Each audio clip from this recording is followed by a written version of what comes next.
Okay, good day. So, disassemble lang natin itong switch OLED. So, ito ay galing sa Plaridel si Sir. Doon din siya nagpa-jailbreak. And yung chief complaint niya is hindi gumagana yung rail.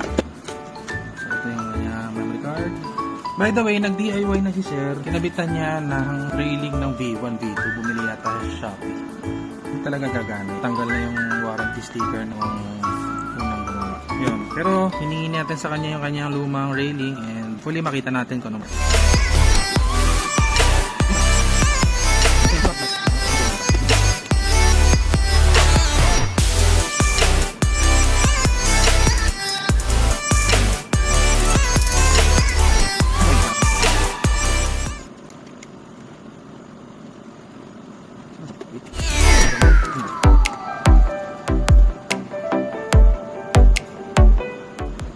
Okay. Ay, basag.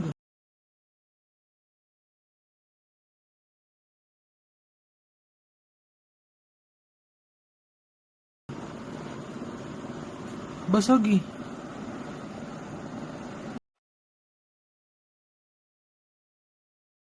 Hi sir. So nag-partial assembly. So naka-open pa tong switch mo. Okay. Pero napalitan ko na siya. Suspensa. Hindi ko pa siya kinakabit. Pero yung left, para may idea ka, ito siya. So ito yung Joy-Con namin for amazing tester.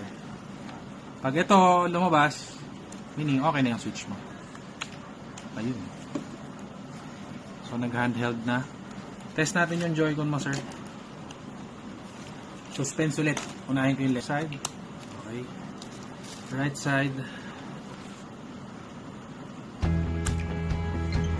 Charging. Okay yung wireless. Ayun, charging na talaga. So yung socket, yun talaga ang problem. Yung socket. Okay, sir. Tara ko na to. Tapos kung medyo hindi ka pa malayo, lapit ka lang.